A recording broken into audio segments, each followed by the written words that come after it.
Halloween, October 31st. The air feels different tonight, ancient, charged, humming with something just beneath perception. The veil grows thin, they say, not only between the living and the dead, but between the known and the forgotten parts of ourselves. This night, once called Samhain by the Celts, was never meant to glorify fear. It was meant to honor transition, the crossing between seasons, between states of being, between breaths. Our ancestors gathered around fires that glowed like beating hearts in the dark, not to chase shadows away, but to remember that even darkness belongs. The light of those flames was not against the night, but within it, a reminder that illumination lives inside uncertainty. And so Halloween remains a threshold, an opening into the quiet corridors of our own shadow, where old stories wait to be heard again. Step gently, for the air itself is listening. We are taught to fear darkness, to fill the silence, to light every corner, to run from the spaces that don't yield answers. But darkness is not the enemy. It is the womb of becoming, the unseen garden where roots grow in secrecy. Without it, no seed could break open, no transformation could begin. Halloween, in truth, is a mirror for the psyche. It asks us to look at what we've buried, the griefs, the failures, the dreams we outgrew, and to see that even decay feeds the soil of our becoming. When you sit quietly in your own darkness, you begin to hear its language, the breath of intuition, the rhythm of healing, the pulse of your untold stories. Fear, then, becomes not a wall, but a doorway. To face the dark is to reclaim the forgotten power of stillness. For in that space where nothing is certain, the soul begins to remember who it is beyond the mass of daylight. Halloween is that moment, a night when silence becomes sacred again. They say the veil between worlds grows thin on Halloween. But what if those worlds are not heavens and hells, but layers of our own awareness? The conscious and the subconscious, the seen and the unseen, the part of us that speaks and the part that dreams. On this night, the boundaries blur, and what we ignore begins to whisper back. Perhaps that is why intuition sharpens now, why memories rise like mist from a forgotten lake. The soul, unguarded, begins to feel its own depth.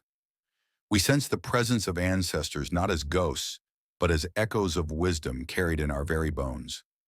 The thinning veil is not a superstition, it is a metaphor for openness, the dissolving of separation between reason and wonder. To stand in this in-between is to remember that consciousness itself is a bridge, stretching endlessly between what is known and what is possible. Every shadow implies a source of light. Every fear hides a fragment of truth. Halloween, in its playful disguises, teaches us to meet our inner theater with compassion. Masks and costumes are not deception, they are permission. Permission to explore what we repress, to dance with identities we seldom allow to breathe. Behind each mask is a mirror. Look into it and you may find not a monster, but a neglected child, a silenced artist, a heart still waiting to be forgiven. To embrace your shadow is to reclaim your wholeness. It does not mean surrendering to darkness, but understanding it, learning the contours of your own humanity. Tonight, every mask we wear becomes a prayer for authenticity, and every laugh echoing through the night is really the sound of the psyche loosening its fear of itself. Halloween, at its roots, is a harvest festival, the final gathering before the long rest of winter. But the true harvest is inward. It is the reaping of lessons, the collecting of insight, the gentle sorting of what the soul can carry forward. Throughout the year, you sow intentions, acts of kindness, mistakes, hopes, and choices. Now, in the crisp air of October's end, you gather what has grown, not in the fields, but within your heart. Ask yourself, what wisdom have I gained from what I've lost? What old habits have completed their purpose? What must now be released, like leaves returning to the soil that once held them? The Celts lit fires to honor their dead, not in mourning, but in gratitude, for death to them was not destruction, but transformation. And so this night calls us to honor all that is past, the people, the moments, the versions of ourselves, knowing that endings are the secret faces of beginnings. We all carry ghosts. They do not rattle chains. They whisper through memory. They visit in sudden sadness, in dreams, in quiet longings we can't explain. They are not external spirits, but fragments of our own story asking to be acknowledged. Halloween is when the boundary softens and those inner ghosts step closer to the light, not to frighten us, to be freed. Perhaps it's the ghost of a word you never said, a love you never mourned, a courage you once had and quietly buried. They appear not for revenge, but for reunion. Welcome them. Listen without judgment. Ask, what do you need to rest? When you face these spirits with compassion, they dissolve not into shadow, but into peace. Forgiveness, then, becomes your truest magic, the alchemy that turns haunting into healing. Halloween is often wrapped in images of death, skeletons, tombs, the fading of light. But death here is not horror. It is rhythm. It is the steady heartbeat of renewal. Look around. The trees are shedding, the air is cooling, the earth preparing to sleep. Every falling leaf is a lesson in letting go. Every empty branch is a promise of return. To honor death is to honor the truth of cycles. Life, too, must exhale to inhale again. Nothing truly ends. It only changes form. Our ancestors knew this deeply.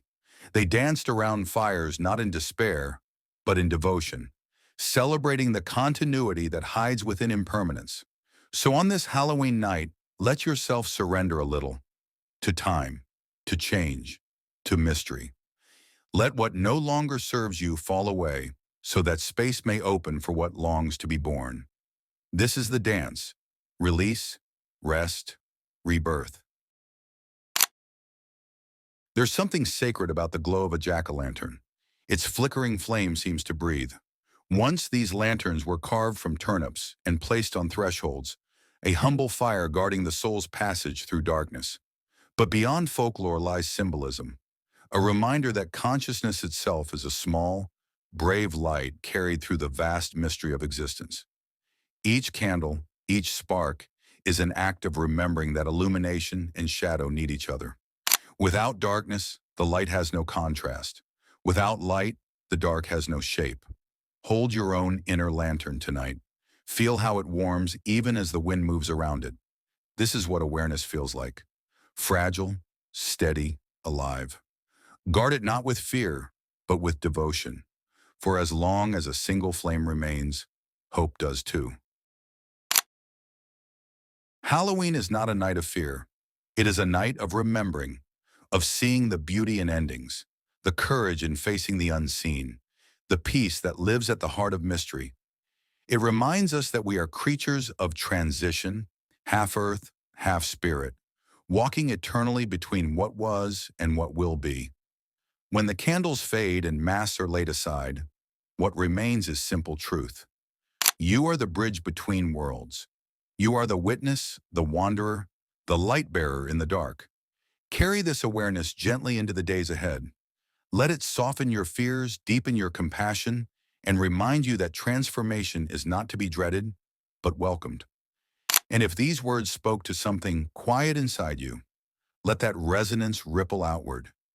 Share the light, share the peace, so that others may find their own reflection within it.